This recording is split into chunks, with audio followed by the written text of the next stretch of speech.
So after engineering, I got a job as a project engineer at a pulp and paper plant.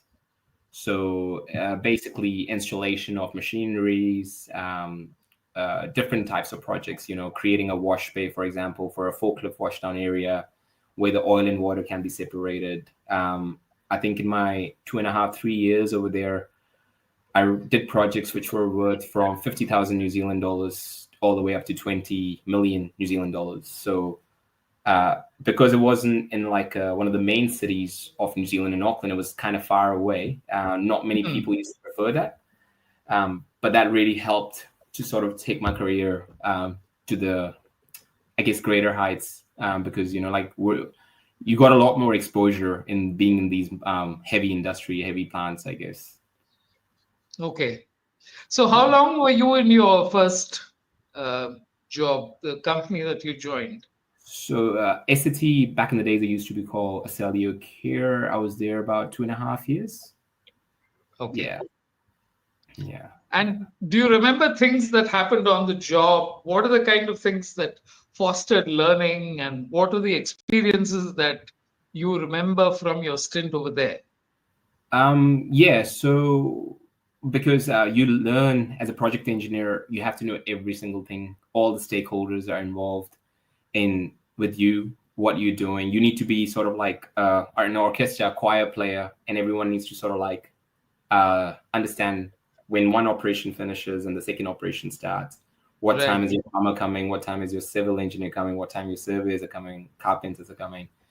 So I think that organizational sort of skills were really embedded in me in that stage, because every sort of moving part is kind of your responsibility. And at the same time, all your stakeholders and all your shareholders for the project need to be well kept in loop as well about what's the progress of the project, where we at with the cost of the project.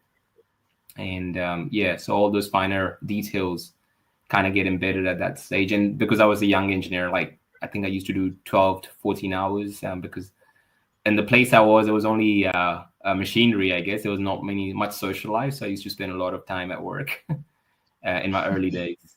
Yeah.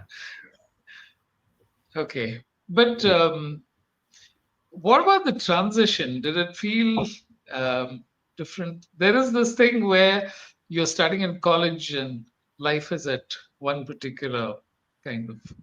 And then when you move into a job, it changes dramatically because there is a sense of expectation about what the job will be like and what it ultimately turns out to be. So in your case, where were the adjustments that you had to make in terms of expectations versus reality? Yeah, I guess so I was living in a city which was quite rural, I guess. So now, as a graduate engineer or as a engineer, you don't have a lot of money at that time, but you now have the money, but you can't really spend it because I was in a place with not a lot of social activities, I guess. That was one side of it. Then being away from family because I was about 400 kilometers away from parents and stuff as well. Okay. So away from all of that. Work-wise, I think I was sort of really lucky because of the mentor I had, and the way he sort of guided me about the projects, because he's been in the game for 25, 30 years when I think he took me on. So his experience really helped, and he sort of was there at every step of the way to guide me, I guess, which is, I think, where really it really helped me to grow as a project engineer in that time. And I think at the same time as well, he did give me a lot of freedom as well. So if I did make mistakes, like, he wasn't one for like, hey, you've screwed up. It was more like, how are you going to solve this problem now? And I think one of the things he used to say was like, there's always a way, because in engineering, there's always a way. So you have to just find it a different angle, and I'm sure you come by with a solution. So that was quite good in terms of like having that support over there in engineering as well. Yeah. Those are typically the struggles that you have to overcome and then figure things out as you go along.